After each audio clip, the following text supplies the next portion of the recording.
So today we are going to deal with the concept of abscess. Abscess क्या होता है, हम इसके बारे में डिस्कस करते हैं यहाँ पर. ओके, तो एब्सेस की अगर हम बेसिक डेफिनेशन देखें, एक जनरल किसी इंसान को बताना है कि एब्सेस क्या होता है, तो हम ये देखते हैं कि कलेक्शन ऑफ पस in any part of body. हमारे बॉडी में कहीं पर भी अगर पस का कलेक्शन हो गया है, पस का, तो उसको हम एब्सेस बोल देते हैं. ठीक. अब इसकी क्लिनिकल डेफिनेशन देख लें. तो क्लिनिकल डेफिनेशन में ये लिखा जाता है कि abscess is a cavity. Clinical definition क्या है? Abscess is a cavity in which a fluid is filled. Fluid क्या होता है? वो पस होता है. In which a fluid is filled and that cavity is lined by, that cavity, ये cavity है, ठीक, इसके अंदर पस भरा हुआ है, and that cavity is lined by pyogenic membrane. ठीक, इतनी क्वालिटीज हैं. एक कैविटी, उसके अंदर फ्लूइड भरा हुआ और वो पायोजेनिक मेम्ब्रेन से बाउंड है. इसको बोलते हैं हम एब्सेस. ठीक. अब एब्सेस की हम ग्रेट डिटेल में जाएं, इससे पहले हम इसके टाइप्स देखते हैं. बेसिकली एब्सेस के 3 टाइप्स होते हैं.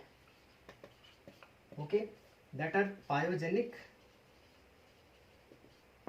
पायमिक एंड कोल्ड एब्सेस. ठीक, pyogenic abscess, pyaemic abscess and cold abscess. तो ये 3 टाइप्स होते हैं इसके. इन 3 टाइप्स में हम सबसे ज़्यादा डिटेल में, जो मोस्ट कॉमनली होता है हर एक पेशेंट को, जो मोस्ट कॉमनली सीन होता है, दैट इज़ पायोजेनिक एब्सेस. तो हम पायोजेनिक एब्सेस की डिटेल में पढ़ेंगे, स्टडी करेंगे. पायमिक और कोल्ड को हम नॉर्मली देखेंगे कि क्या होता है. ठीक.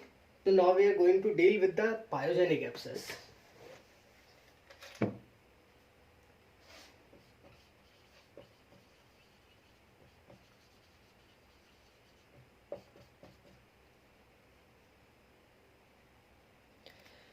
सो पायोजेनिक एब्सेस की डिटेल स्टडी पढ़ेंगे हम कि कैसे कॉज होता है.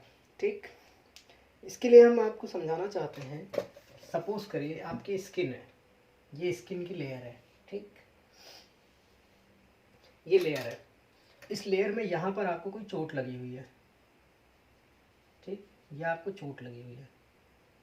अभी अगर इसके थ्रू यहाँ पर कोई एक बैक्टीरिया, ये बैक्टीरिया अगर इस चोट पे इंटर कर गया, ठीक, अगर ये इंटर कर गया तो यहाँ पर एक एब्सेस फॉर्म हो जाएगा.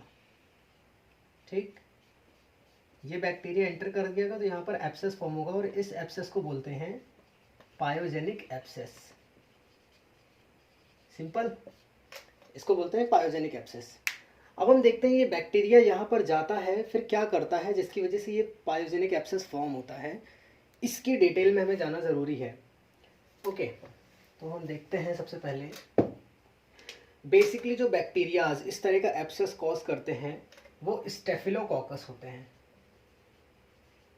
Staphylococcus bacterias, like staphylococcus aureus. ठीक, ये bacterias mostly pyogenic abscess cause करते हैं. चलो देखते हैं फिर हम क्या होता है इसमें. कि स्किन में चोट लगी अपने, ठीक, इससे बैक्टीरिया अंदर आया. बैक्टीरिया, जैसी बैक्टीरिया की एंट्री होती है, ठीक, बैक्टीरिया जैसे अब हमने ये बनाया सेल, ये हम सेल बना रहे हैं. ठीक, बॉडी का सेल जिसके अंदर बैक्टीरिया ने एंटर किया है. यहाँ पर ये बैक्टीरिया था. ठीक, कॉकस है, इसका मतलब ये राउंड इन शेप होगा, तो हम भी राउंड इन शेप बनाते हैं. ठीक, और कॉकस है मतलब बहुत सारे हैं. अगर कॉकाई होता तो एक होता, कॉकस है मतलब बहुत सारे हैं. ये बहुत सारे बैक्टीरिया जैसे ही सेल के अंदर आते हैं, ठीक, ये सेल के अंदर आए तो बॉडी, ये जैसे ही सेल के अंदर आते हैं तो बॉडी के इम्यून सेल्स एक्टिव हो जाते हैं. ठीक, अब ये अपने इम्यून सेल्स हैं, ऐसे ऐसे. ठीक, मतलब ये इस तरह से, ये आई, ये आई, ये कौन से इम्यून सेल्स हैं, ये एक्टिव होकर के इन बैक्टीरियाज पर अटैक करने आते हैं. ठीक, यहाँ पर जैसे ही इम्यून सेल आता है तो ये कुछ केमिकल्स रिलीज करता है, लाइक साइटोकाइंस. ये कुछ साइटोकाइंस रिलीज करता है. ठीक, साइटोकाइंस में क्या आता है? साइटोकाइंस के अंदर basically tumour necrotizing factor, tumour necrotizing factor, या फिर इंटरल्यूकिन 1, 17 वगैरह वगैरह इसमें आता है। ठीक, कुछ कीमोकाइंस भी रिलीज होते हैं, इसी के अंदर ही कीमोकाइंस भी आते हैं। तो अभी जब यहाँ पर ये साइटोकाइंस रिलीज हुए, साइटोकाइंस के अंदर ये आता है ट्यूमर नेक्रोजिंग फैक्टर्स, इंटरल्यूकिन 1, इंटरल्यूकिन 17 या फिर कुछ कीमोकाइंस, यहाँ पर ये सब रिलीज होते हैं। ठीक, जब ये रिलीज होते हैं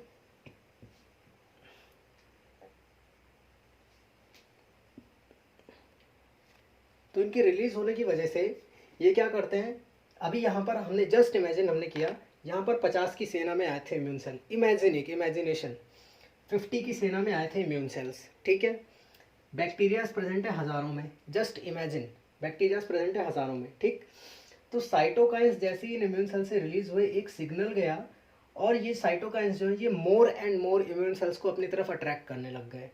ठीक, जब more and more immune cells attract होते हैं यहाँ पर, तो सेना बराबर हो जाती है ऐसी। ठीक, समझने के लिए इसके बाद ये तो पहला काम हुआ कि it attracts the immune cells. Next to that, इसके पास से जो ब्लड वेसल पास हो रही है, ठीक, इसके पास से जो ब्लड वेसल पास हो रही है, इनको ये डायलेट कर देता है। इसका release, sudden release in blood vessels को डायलेट कर देता है और इन वेसल्स को मोर लीकी बना देता है, लीकेज हो जाए आसानी से। ठीक, लीकी बनाने की वजह से क्या होता है, WBCs जो होते हैं, इसके अंदर जो WBCs होते हैं, मेन फैगोसिटिक सेल्स, वो ईजिली स्लिप डाउन हो जाते हैं। जब वॉल लीकी हो जाती है तो they easily slip downs and comes to the war zone. यहाँ पर मार हो रही ना, इसको वॉर जोन बोला है हमने। तो यहाँ पर लीकी होने की वजह से WBCs इधर आ जाते हैं स्लिप होकर के। ओके, इतना समझ आया। अभी जैसे WBC यहाँ पर आता है, ठीक, अब WBC यहाँ पर आ चुका, तो WBC में सबसे पहले जो सेल्स रिलीज होते हैं, WBC में कई तरह के होते हैं ना, neutrophils, monocytes, lymphocytes, basophils, eosinophils, neutrophils.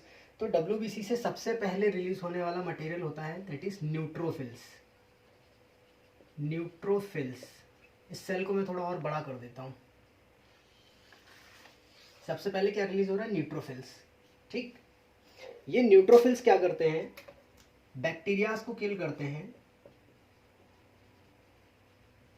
Bacterias को किल करते हैं और डेड मेम्ब्रेन्स, डेड टिश्यूज वगैरह जो टुकड़े होते हैं उनको इकट्ठा कर देता है। ठीक, जो डेड टिश्यूज होते हैं उनको भी इकट्ठा कर देता है। इसकी वजह से क्या होता है, यहाँ पर एक पूल फॉर्म हो जाता है, पूल। ठीक, स्विमिंग पूल वाला पूल, इसको बोलते हैं पूल ऑफ डेड मटेरियल्स। ठीक, और इस पूल के फॉर्म होने की वजह से यहाँ पर थोड़ा सा लिक्विडिटी आ जाती है, पानी पानी सा, मतलब लिक्विडिटी आ जाती है, थोड़ा सा एक्वस इन्वायरमेंट हो जाता है इस जगह पर। ठीक, इसलिए इसको बोला जाता है, एक स्पेशल टर्म बोला जाता है इस कंडीशन को, दैट इज सप्यूरेटिव इन्फ्लामेशन। क्या बोलते हैं, सप्यूरेटिव इन्फ्लामेशन। ठीक, इसको बोलते हैं सप्यूरेटिव इन्फ्लामेशन। और जब इसको माइक्रोस्कोपिक व्यू में देखा जाता है तो इसको दूसरा नाम बोलते हैं लिक्विफैक्टिव नेक्रोसिस। ओके, जब माइक्रोस्कोपिक व्यू में देखा गया तो उसको सेकंड टर्म में दिया गया लिक्विफैक्टिव नेक्रोसिस। नेक्रोसिस मतलब डेड टिश्यूज, और लिक्विफैक्टिव मतलब लिक्विड, एक लिक्विड फॉर्म हो चुका है। ओके, देन इसके आगे क्या होता है कि यहाँ पर लड़ाई चल रही है अपनी। ठीक, WBCs, न्यूट्रोफिल, साइटोकाइन से सब रिलीज हो रहे हैं, इम्यून सेल्स आ रहे हैं और ये अपने स्टेफिलोकोकस ऑरियस वगैरह जो है ये फाइट चल रही है, इनमें सप्यूरेटिव इन्फ्लामेशन हो रहा है। धीरे धीरे क्या होता है, इस सप्यूरेटिव इन्फ्लामेशन की वजह से यहाँ पर क्या हो रहा है, डेड टिश्यूज और इनके डेड बॉडीज इकट्ठा हो रही हैं। ठीक, थोड़ी देर बाद क्या होता है, क्योंकि बैक्टीरियाज यहाँ पर जीत रहे होते हैं, ठीक, और अपने इम्यून सेल्स हार रहे होते हैं, इसकी वजह से क्या होता है, थोड़ी देर के बाद इम्यून सेल्स की डेड बॉडीज भी इसमें आने लग जाती हैं। मीन्स डेड इम्यून सेल्स यहाँ पर इकट्ठा होने लग जाते हैं, इम्यून सेल्स भी डाई होने लग जाते हैं। ठीक। इसके बाद क्या होता है, इसके बाद ये जो पूरी टिश्यू है अपनी, ठीक, इसमें क्या होता है, एक मेम्ब्रेन डेवलप होनी स्टार्ट हो जाती है। ओके, इस वॉर जोन के आसपास में एक फाइब्रिनोजन की मेम्ब्रेन डेवलप होने लग जाती है। अब हमने माना ये वॉर जोन है, तो ये फाइब्रिनोजन की मेम्ब्रेन डेवलप हो रही है। ठीक, ये अगर मार्कर दिख रहा हो हाइलाइटर, तो ये फाइब्रिनोजन की एक मेम्ब्रेन डेवलप हो गई।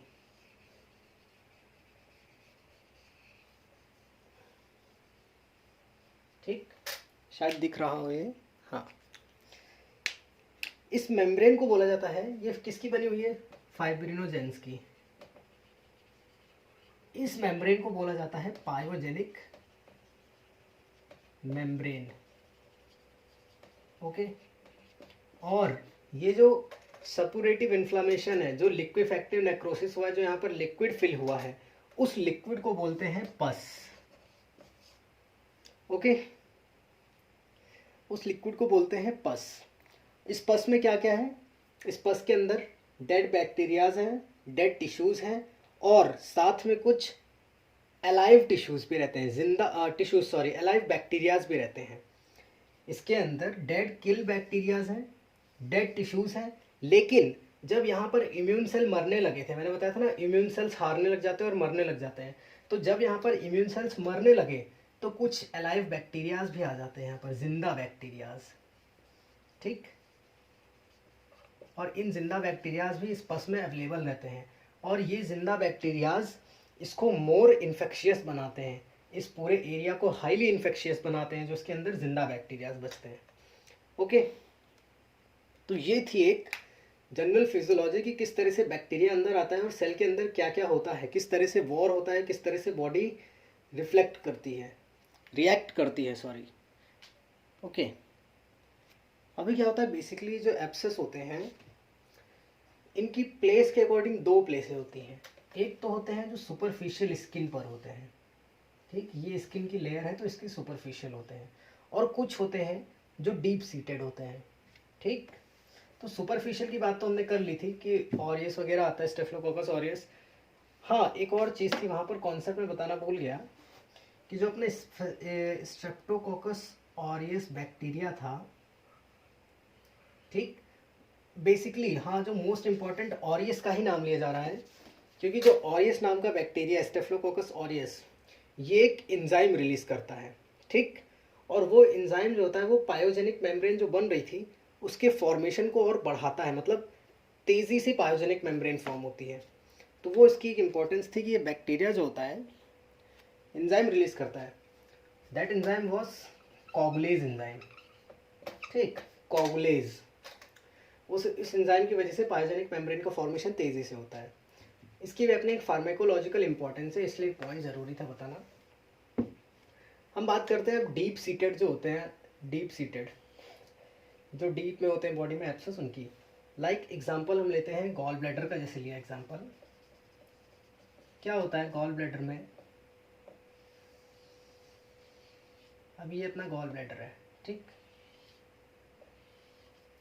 ये गॉल ब्लैडर है, ये है इसकी डक्ट निकल रही है आगे, दैट इज सिस्टिक डक्ट वगैरह। तो क्या होता है, अगर किसी को गॉल स्टोन है, ठीक, और वो गॉल स्टोन यहाँ पर जाकर के फंस गया, इस जगह पर आकर के गॉल स्टोन फंस गया, इसके आगे इंटेस्टाइन जुड़ी हुई है, ठीक, यहाँ पर आकर जब गॉल स्टोन फंस जाता है तो क्या होता है, ब्लॉकेज हो जाता है एक तरह से। उस ब्लॉकेज की वजह से इंटेस्टाइनल रिफ्लक्स आता है, जिसकी वजह से कुछ बैक्टीरियाज जो होते हैं, ये अभी क्या मेन पोर्शन बन गया है बैक्टीरियाज के कलेक्शन का। ठीक, लाइक एक नाली है, नाली में पानी बह रहा है, ठीक, नाली में पानी बह रहा है, इसी नाली में हमने एक पत्थर डाल दिया, इतना बड़ा सा पत्थर डाल दिया, ठीक, इतना बड़ा सा पत्थर डाल दिया, तो इसके पास में आकर मेंढक बैठेंगे और बहुत सारे कीड़े बैठ जाएंगे, बहते हुए पानी में रुकावट आई तो कीटाणु डेवलप हो गए। ठीक, सेम चीज़ यहाँ हो रही है, बह रहा था बाइल डक्ट, बाइल जूस, रुकावट आई, यहाँ पर बैक्टीरियाज डेवलप हुए। ठीक, इंटेस्टाइन से बैक्टीरियाज आए, इंटेस्टाइन से बैक्टीरियाज आए, यहाँ पर इकट्ठा हुए, कुछ टाइम के बाद, क्योंकि बैक्टीरिया बहुत छोटे होते हैं तो वो लीकी हो जाते हैं, मतलब यहाँ से यहाँ पास होने लग जाते हैं। यहाँ से यहाँ पास होते हैं जब, तो कॉज करते हैं गॉल ब्लैडर में इन्फ्लामेशन, ठीक। और इन्फ्लामेशन की वजह से होती है यहाँ पर स्वेलिंग, ठीक।